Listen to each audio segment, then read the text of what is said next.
Hey there guys, so another day out in the shed after work. I decided to come out and do a little bit of puttering around and made some progress. I was working on the bowlines a little bit. I got the weight box mounted, which is awesome, and I actually got a seat cover from Princess Auto. It's not half bad. At least it makes it look a little bit better. And yeah, this weight box. So this is actually a Bolin's weight box. I just threw a whole bunch of junky old batteries and stuff I had laying around, and anything really to add weight, and the extra little bit of gas. And yeah, I'm pretty happy with this thing. I took it out, put about, I don't know, half an hour runtime on it. Solid half an hour runtime anyway. Hang on guys. Yeah, runs good. Quite impressed. Now this is just for now. It's probably gonna stay like that even though I just said it's for now, but I'm not really a fan of how it rubs against here. It's not like it's pulling that hard on it, but couldn't really find anywhere secure to put that. I didn't really want to mount it on the engine tins because, well, you're really only pulling on thin steel, so that's what I put together. Cable's pretty good. It's nice and sturdy, thick, and it's quite interesting because I had it rolled up for so long sitting. When you close the hood, it naturally goes into the the rolled up position, so that worked out quite well.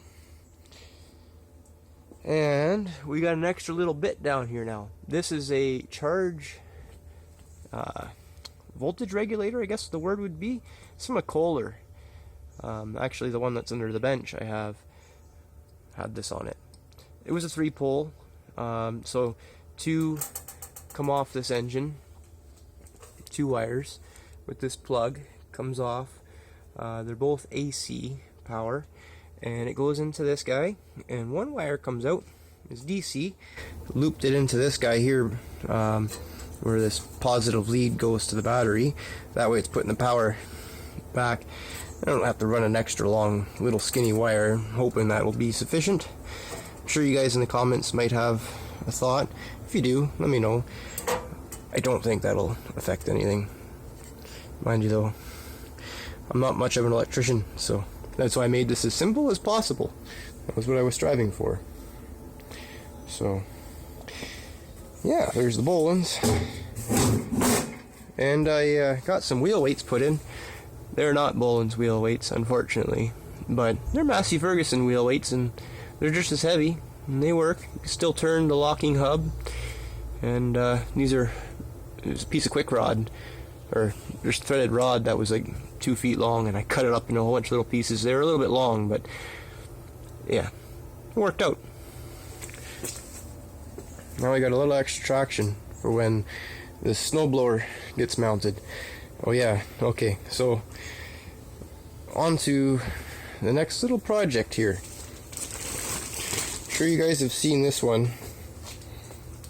Oh hell, we'll just take this right off. I can't hold out on you guys. You're gonna see as the progress goes along.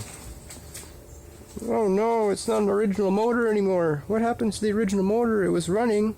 Well, yeah, it runs really good actually, and my Sears Super 12 Special runs good too, but it smokes a lot.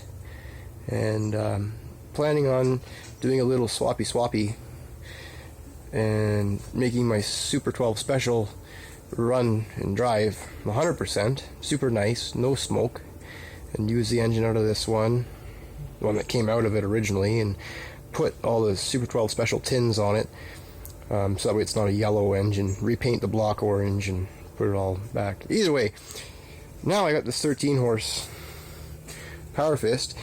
If anybody actually remembers, I tried to put this up for sale and no interest, so whatever, I'm gonna use it.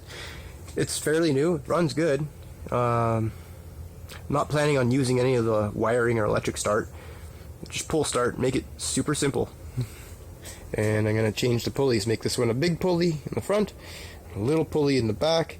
I might do a little bit of changing on the axle and kind of lower the whole thing down. This in the end is going to be a fast machine. All the other machines I've built and worked on are machines, like they're for work. This one's going to be for play. Finally. Because I'm sure you guys have all seen this four-wheeled machine. There's a reason why right now it's kind of a catch-all. I don't really want to open it up. It needs an engine. It needs a lot of work. So yeah, that's another day. I'm more into these things. They're a little more simple and doable for me. You know, just a regular tools and no crazy stuff. Specialty tools. It's like a Volkswagen. Anyways, this seat is the one that came with this tractor. The pan was rotted out. I dried this out. It actually dried out okay. Now this is me being super cheap, but what I'm thinking is gluing it to this pan, which is in good shape, and actually all the bolts turn and come out and go back in. This is off of Ford. Same one that actually donated a lot of the parts to that seat cobble on this tractor.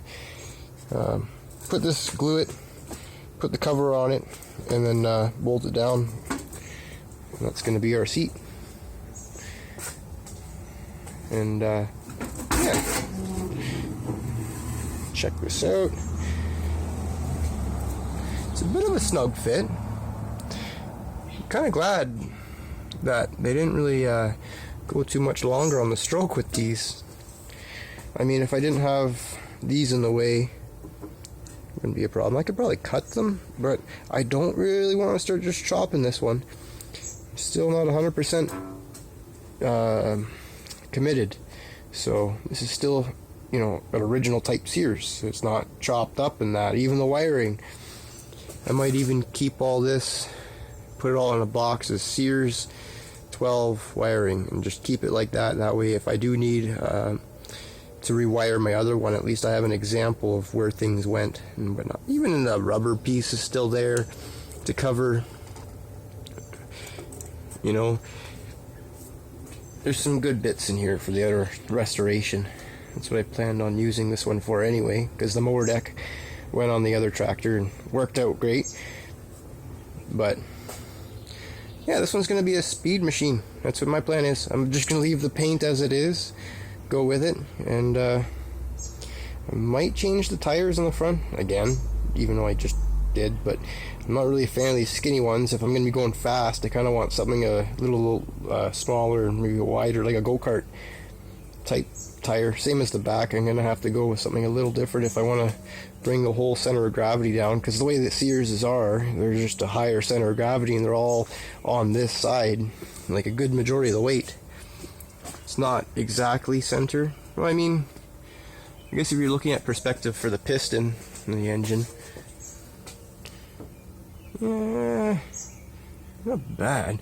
But the flywheel and other components, I guess it's not a whole lot. It kind of equals out. And that's all still yet to be changed. This is all going to be changed. Even I'm going to have to put a new belt. But yeah, that's what's going on in the shed today. The only reason why I brought this is, well, A, I want to have a fun project, something that actually is fun to use, and B, this snowblower, I came to a part where mounting on the tractor is no problem, with the pins and bolts and that, getting the drive to hook up. The right way, the rotation is all good, but one coupler is one spline and one coupler is the other spline, and not sure yet what I'm going to do. It's going to have to be custom. I kind of need a lathe, so we will see. But anyways, till the next time, guys, have a good one and stay safe. Just wanted to give you a little update, because it's been a little bit, at least a week or two, so yeah, I don't want to leave you stranded. Till the next time anyway, I'll show you next time when I get this thing going. Maybe I'll get someone to film for me, and I'll actually be able to go for a decent little toot. But we shall see. But yeah, take care, guys. Have a good one.